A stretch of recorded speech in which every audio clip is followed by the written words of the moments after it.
여러분, 며칠 지나긴 했는데 우리 지난 화요일 날 10월 31일이 무슨 날이었는지 아십니까? 이 10월 31일은 종교개혁일입니다.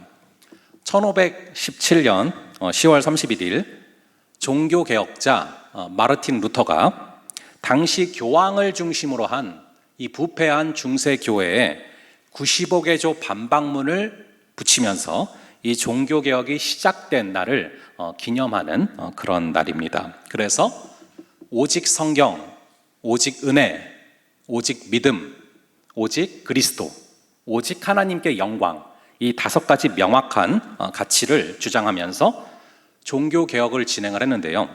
문제는 언제부턴가 10월 30일이 무슨 날인지 물어보면 아무도 종교개혁일이라고 생각을 안 해요. 정말 많은 사람들이 10월 31일을 할로윈데이로 알고 있습니다. 이게 별거 아닌 것 같지만 저는 여기에 굉장히 교묘한 사탄의 공격이 있다라고 아주 오래전부터 생각을 해왔습니다.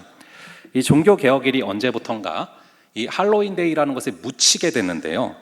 할로윈데이는 원래 이 카톨릭에서 각종 성인들을 기념하는 그런 날이었습니다. 우리 개신교의 정신은 아까 말씀드린 것처럼 오직 그리스도잖아요. 그런데 이 카톨릭 같은 경우는 조금 달라요. 그래서 우리는 오직 그리스도이기 때문에 기도할 때도 어떻게 기도합니까? 기도를 다 하고 나서 예수 그리스도의 이름으로 기도합니다. 아멘. 이렇게 기도하잖아요. 왜냐하면 우리의 기도가 오직 예수 그리스도를 통해서만 하나님께 갈 수 있기 때문이죠. 근데 카톨릭은 우리처럼 이제 그리스도만 믿는 게 아니라 이 성모 마리아도 믿습니다. 그래서 많은 경우에 이 마리아한테 기도를 하는 경우가 많아요. 그래서 저희가 이제 주여 주여 하고 뭐 이렇게 주여 삼창을 하는 것처럼 이 카톨릭에서는 때로는 엄마 삼창을 합니다. 그래서 엄마 엄마 이렇게 3번을 부르거든요. 그러니까 이 성모 마리아를 숭배하고 성모 마리아를 통해서 하나님께 기도할 수 있다는 게 너무 당연한 교리처럼 되어 있어요. 그런데 성모 마리아만 숭배하는 게 아니라 다른 성인들도 많이 숭배를 하는데 이 성인들을 기념하는 날이 바로 할로윈데이의 기원이었는데요. 그 기원 자체도 사실은 많은 문제가 있지만 이게 더 악하게 변질돼서 언제부턴가 악마, 사단, 괴물, 마녀 등의 모습을 하면서 다니는 기괴한 날이 된 거죠. 그래서 언제부턴가 10월 31일이 종교개혁일이었다라는 사실이 독일을 포함한 유럽에서도 묻혀버렸고 북미 쪽에서도 묻혀버렸어요. 제가 캐나다에서 굉장히 인상 깊었던 게 있는데 캐나다는요, 이 10월 31일은 거의 전국적인 축제입니다. 온 동네가 다 이 할로윈 때문에 아주 시끌벅적해요. 그런데 그때 이제 교회 주일학교에서는 뭐를 하냐면은 이 할로윈데이가 아니라 할렐루야 데이를 하더라고요. 그러니까 할로윈과 비슷한 글자인 할렐루야라는 그런 글자를 따서 축제를 열고 천사 복장도 하고 뭐 모세 같은 복장도 하고 모여서 노는 거예요. 그러니까 나름 교회 차원에서는 이 문화 속에서 아이들을 지키려고 발버둥을 치는 거죠. 저번에 보니까 지난 주일날 뭐 저희 애들도 이렇게 주일학교에서 뭘 잔뜩 들고 왔어요. 보니까 주일학교에서도 그 할렐루야 데이를 했다고 하더라고요. 그래서 여러분들이 좀 기억하시고 좀 이렇게 우리가 연말인데 이 연말로 가면은 여러분들이 익숙한 장면들이 있을 거예요. 이렇게 목자들, 임원들, 교회 여러 일꾼들이 세워져야 되는 시기고 또 동시에 주일학교도 그렇게 뭐 일꾼이 없다 계속 얘기를 하더라고요. 그래서 여러분들 혹시 기도하면서 또 어떤 마음을 주시는 분들은 우리 공동체를 포함해서 우리 교회 안에 다양한 섬김들 좀 생각을 했으면 좋겠는데 어쨌든 제가 그 할렐루야 데이를 처음 봤던 게 2015년도였거든요. 2015년도 캐나다에서 봤는데 그때까지만 해도 이 할로윈 데이 이런 것들이 우리나라에서는 굉장히 낯선 문화였거든요. 근데 2018년도인가 아니면 19년도인가부터 뜬금없이 우리나라도 이 할로윈데이 열풍이 굉장히 불더라고요. 그러다가 이제 너무 안타깝지만 작년에 그런 안타까운 사건이 벌어졌고 올해는 좀 잠잠한 것 같습니다. 다시금 말씀을 드립니다. 이 10월 31일은 할로윈 데이가 아니라 종교개혁 주일이에요. 우리 개신교가 태동됐고 여러분들의 신앙이 태동된, 우리의 신앙의 뿌리가 태동된 너무 중요한 날이기 때문에 며칠은 지났지만 그래도 제가 이 종교개혁에 대해서 꼭 한 번쯤은 여러분과 살펴보고 넘어가야겠다라는 마음이 계속 부담감으로 다가와서 오늘 이거를 좀 봤습니다. 그래서 우리 오늘 본문 11절을 보시면은 이 성경을 낭독하는 것을 들으면서 자신의 옷을 찢는 그런 한 사람이 등장을 해요. 바로 요시야 왕이죠. 자신의 옷을 찢는다, 이것은 사실은 범상치 않은 그런 행동이죠. 우리가 흔히 접할 수 있는 영화 같은 거를 보면은 헐크 뭐 이런 데서 이 헐크가 왜 옷을 찢죠? 바로 화가 났을 때, 분노했을 때 자신의 옷을 찢지 않습니까? 그렇다면 요시야는 오늘 본문에서 자신의 옷을 왜 찢었을까? 어떤 측면에서는 굉장히 흡사한 측면이 있어요. 상당히 분노를 한 겁니다. 그리고 너무 마음이 아팠던 거예요. 구약에서 자신의 옷을 찢는 행동은 자신의 마음이 아플 때 내 마음이 찢어진다, 그런 의미로 옷을 찢는 거예요. 예를 들어서 요엘서 2장 13절을 보시면 너희는 옷을 찢지 말고 마음을 찢어서 너희 하나님 여호와께로 돌아오라 라는 그런 구절이 있어요. 옷을 찢는 것과 마음을 찢는 것을 정확히 대비를 해놓고 있죠. 이 당시에 옷을 찢는다라는 것은 내 마음이 너무 아파서 마음이 찢어진다라는 의미예요. 그렇다면 요시야는 말씀을 들으면서 뭐가 그렇게 마음이 아팠을까요? 이 요시야의 입장에서 한번 생각을 해봤어요. 이 요시야는 8살이라는 아주 어린 나이에 왕이 됐습니다. 뭐든지 다 갖고 싶은 걸 다 가질 수가 있어요. 좋은 집에 살아요. 돈과 명예와 권력을 무려 8살 때부터 누리고 있습니다. 근데 그런 그가 뭐 때문에 그렇게 마음이 아팠을까? 요시야 당시의 역사를 보면서 힌트를 얻을 수 있었습니다. 여러분들이 잘 아시는 것처럼 요시야의 할아버지는 므낫세고 요시야의 아빠는 아몬이라는 사람인데 이 두 명은요 아주 희대의 악한 왕이에요. 부전자전이란 말이 있을 정도로 이 므낫세와 아몬은 너무나 악한 왕이었고 하나님을 떠난 자들이었고 우상 숭배자들이었습니다. 하지만 이 요시야는 그 시대에 보기 드물 정도로 하나님을 너무 사랑하는 사람이었어요. 제가 요시야라고 생각을 해봤어요. 모든 것을 다 갖춘 그가 뭐 때문에 그렇게 마음이 아팠을까? 요시야는 모든 걸 다 갖고 있는 것 같았지만 한 가지 갖고 있지 못한 게 있었어요. 바로 하나님을 사랑하는 아빠가 없었고 하나님을 사랑하는 할아버지가 없었어요. 그래서 어려서부터 왕자였지만 행복하지가 않아요. 왠지 아십니까? 이 요시야의 심령은 하나님을 사랑하는 그런 가난한 심령을 갖고 있었기 때문이죠. 하나님을 사랑하는 심령을 갖고 있는데 자신의 아빠고 할아버지인데 얼마나 사랑하겠습니까? 근데 내가 사랑하는 아빠가, 내가 사랑하는 할아버지가 하는 행동들은 어떤 행동들이에요? 하나님을 대적하고 우상 숭배를 하는 행동인 거죠. 그 행동을 바라보면서 이 아이가 얼마나 마음이 짓눌렸겠습니까? 그런데 요시야가 26세가 되던 해에 이 성전 수리를 하면서 우연히 파묻혀버린 채 읽혀지고 있지도 않던 그 성경책을 발견하게 됩니다. 그리고 그 성경을 낭독하는 것을 들으면서 그는 오열합니다.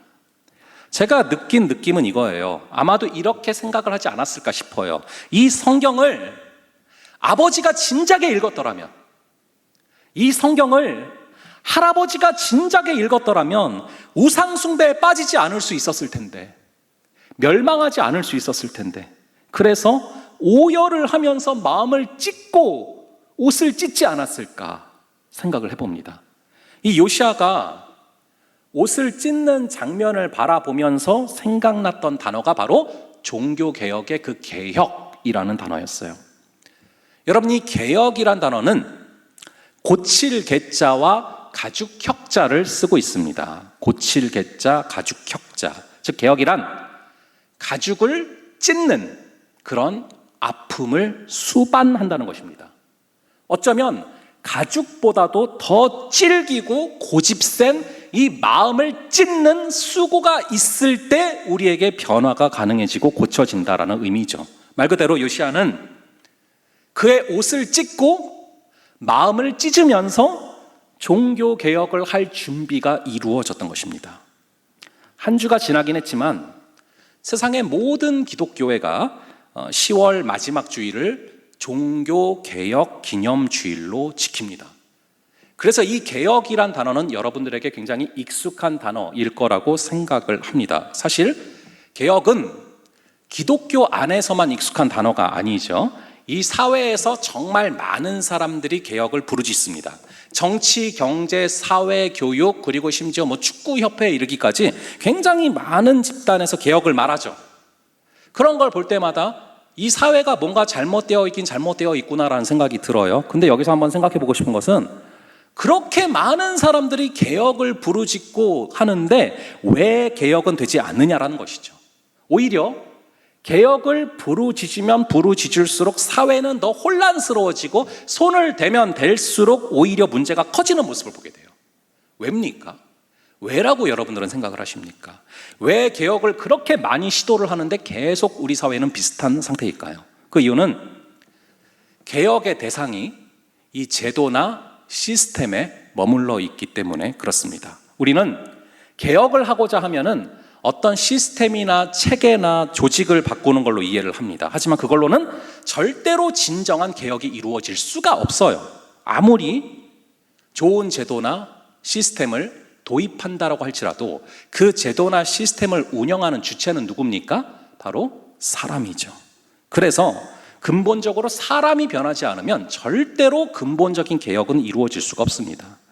이 개혁이라는 뜻 자체가 뭐라고 했죠? 아까 말씀드린 것처럼 고칠 개자에다가 가죽 혁자입니다. 즉 개혁이란 가죽을 벗기는 아픔을 수반해야 된다는 거예요. 근데 누구의 가죽을 벗기냐? 다른 사람의 가죽을 벗기는 게 아니라 바로 나의 가죽을 벗기는 아픔이 있어야만 개혁이 이루어진다는 것이죠. 그런데 인간이 어려워하는 게 바로 이 개혁이에요. 여러분, 살을 자르는 게 아니라 그냥 살을 빼는 것도 보통 어려운 일이 아니잖아요. 우리는 늘 다이어트를 하고 있지만 과연 다이어트가 이루어지는 날은 언제 오는 걸까요? 이렇게 살을 빼는 거, 다이어트조차도 쉽지가 않은데 살을 잘라낸다. 이건 보통 어려운 일이 아니죠. 이 공동체로도 마찬가지입니다.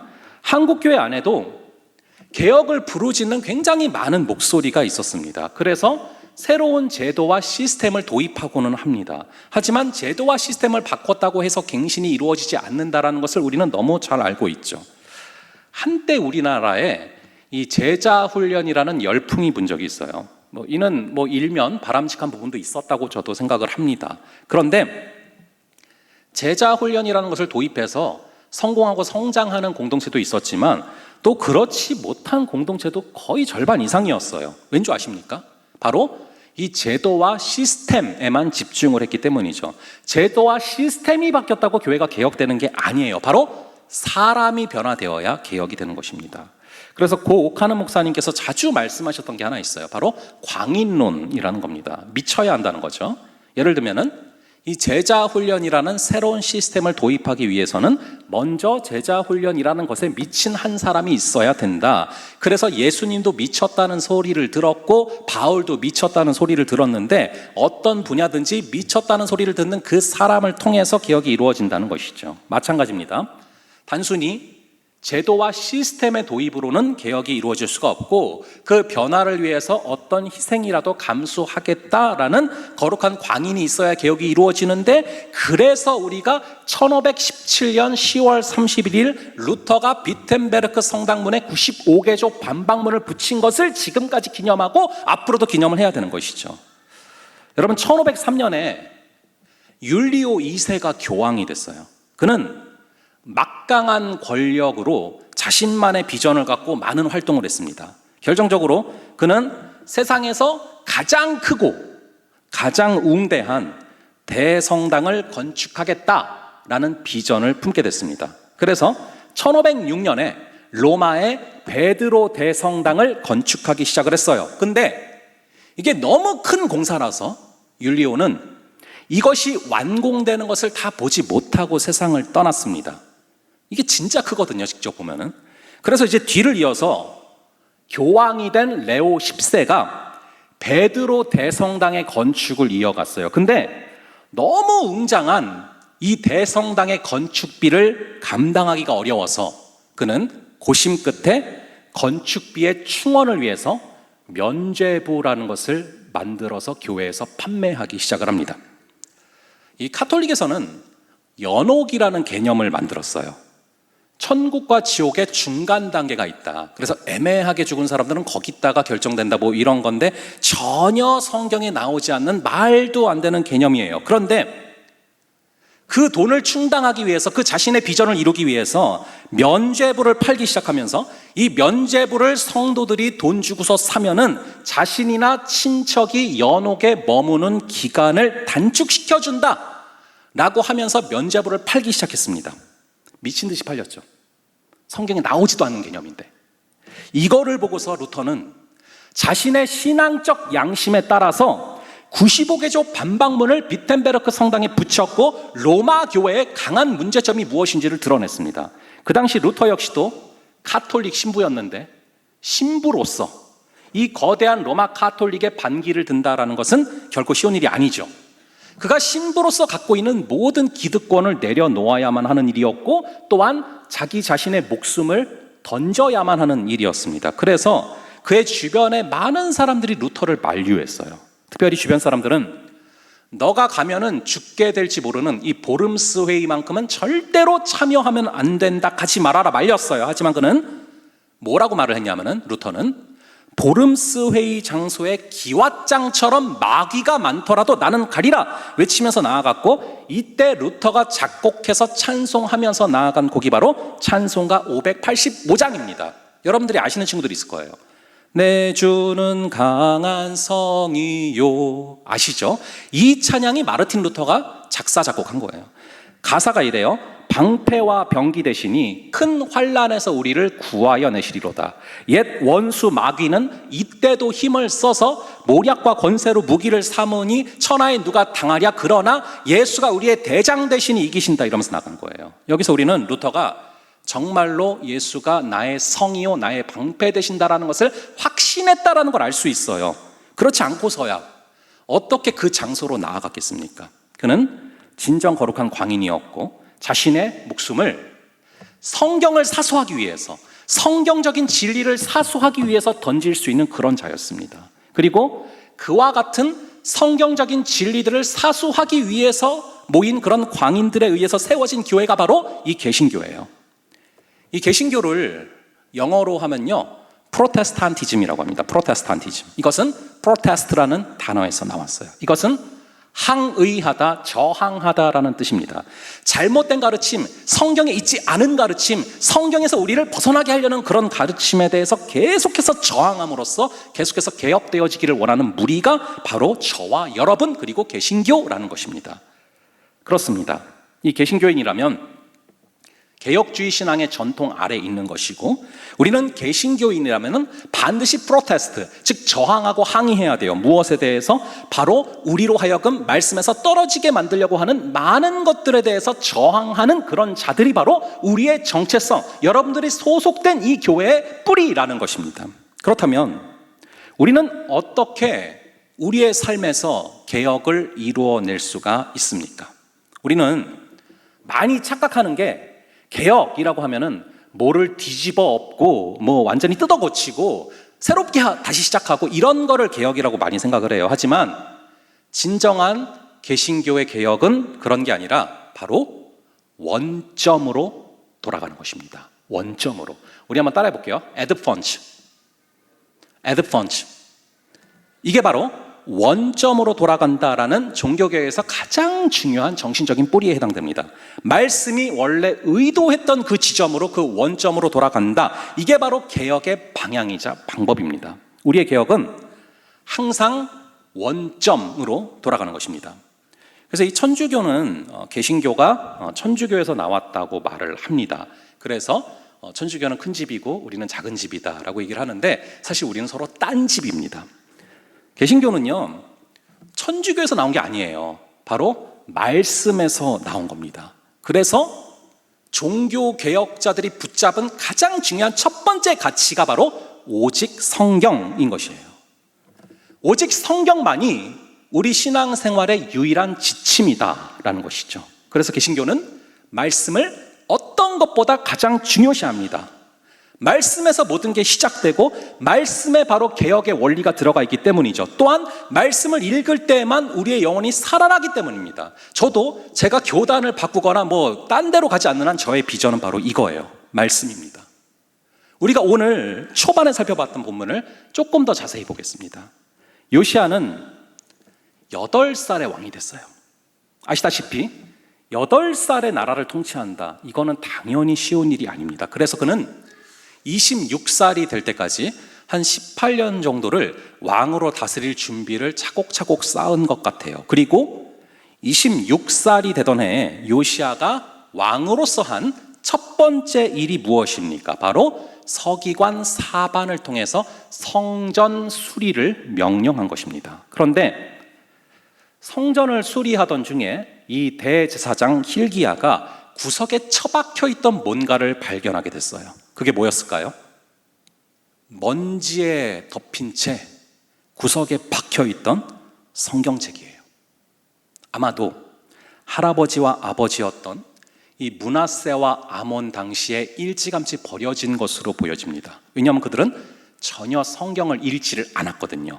그래서 그동안 버려지고 방치된 채 먼지가 수북하게 쌓인 그 성경책을 수리하다가 발견을 하게 된 거예요.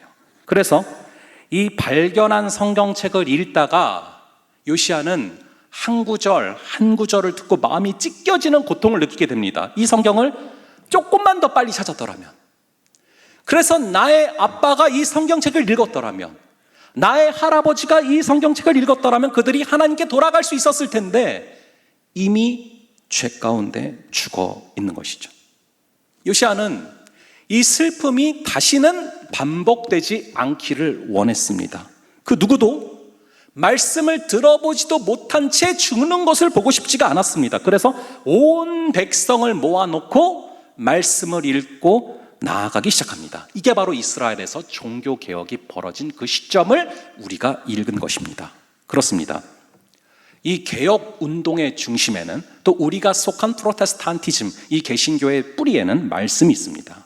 우리가 해야 되는 개혁이란 말씀을 통한 개혁이고, 말씀에서 벗어난 우리의 모습을 바로 잡고자 하는 그 운동이 바로 우리가 해야 되는 개혁이기 때문에 그렇습니다.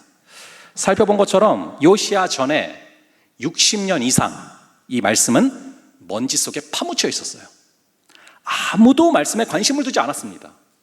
근데 정말 놀라운 게 뭔지 아십니까? 성전은 파괴되고 말씀은 내동댕이 쳐져 있는 이 상태에서도 예배는 계속해서 드려졌다라는 거예요.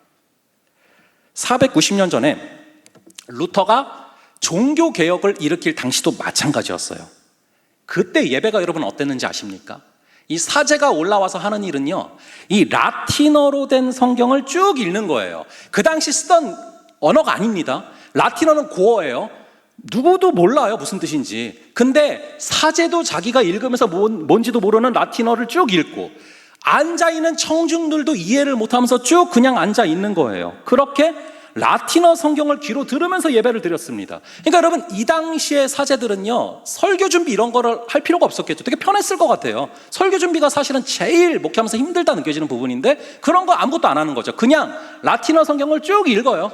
준비 없이 와서. 그러면은 자기도 모르고 듣는 사람들도 모르고, 그러니까 이 성경이 말 그대로 아무것도 소통되는 작용 없이, 말씀에 대한 연구도 없고 설교도 없고 종교적인 행위만 껍데기로 남아있던 것입니다. 그러다 보니까 중세시대가 그렇게 암흑기가 된 것이고, 심지어 연옥이라는 것을 얘기하는데 거기에 대해서 아무도 반론을 제기하지 않은 것이죠.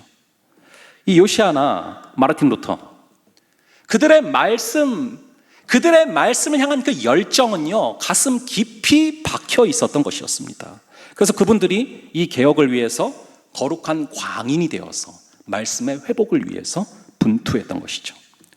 사실 이 요시야 때처럼, 그리고 중세 교회 때처럼 우리 역시도 말씀이 없이도 얼마든지 예배드렸다라고 착각할 수 있어요. 우리 역시 이 아름다운 성전에 나와서 예배를 드리고 있지만 예배에 집중하지 못하고 있고 몸만 여기 있지 우리의 정신은 이 예배당 밖에 어딘가를 정처 없이 헤매고 있다. 그렇다면 우리 역시 예배를 드린 게 아닙니다.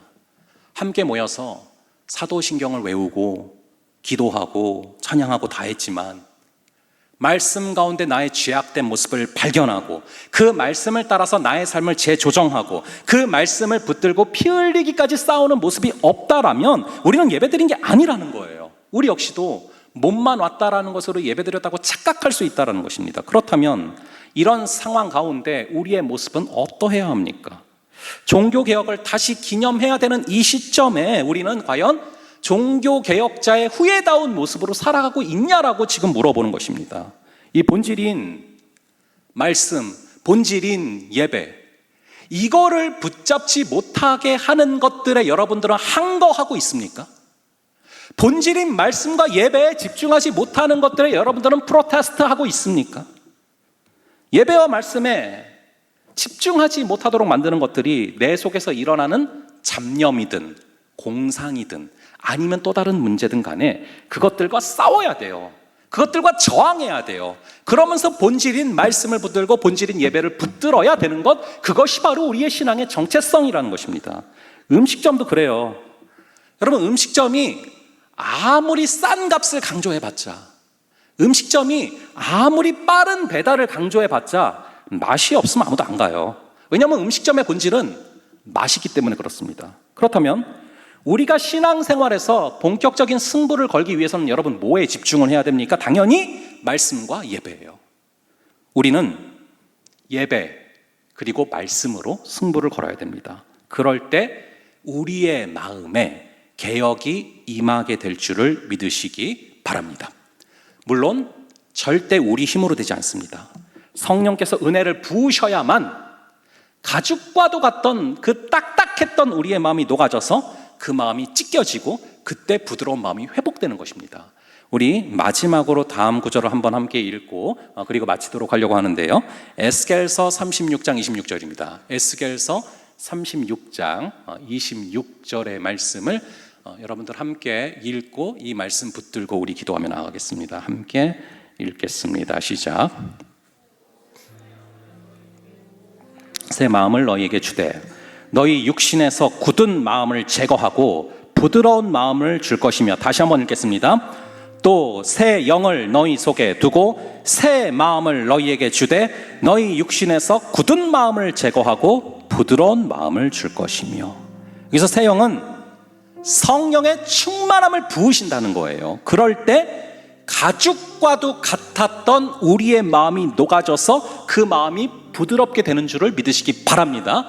그럴 때 우리는 우리의 마음을 찢어서 회개하고 그 상한 심령 가운데 주님의 통치가 임하게 될 때, 그때 우리는 우리를 개혁하고 그때 우리는 우리로 하여금 본질인 말씀으로 집중하지 못하게 만드는 것들에 저항하고 항거하면서 우리의 신앙을 살릴 수 있는 줄을 믿으시기 바랍니다. 우리 그러한 것들을 소망하면서 우리 생명의 주님께서 우리를 생명으로 이끌어 주시고 우리의 마음을 개혁으로 이끌어 주시고 우리의 마음을 본질에 집중하지 못하게 만드는 많은 것들에 항거할 수 있는, 프로테스트 할 수 있는 그런 우리가 되게 하여 달라고 우리 함께 생명의 주님 함께 찬양하며 나아가겠습니다.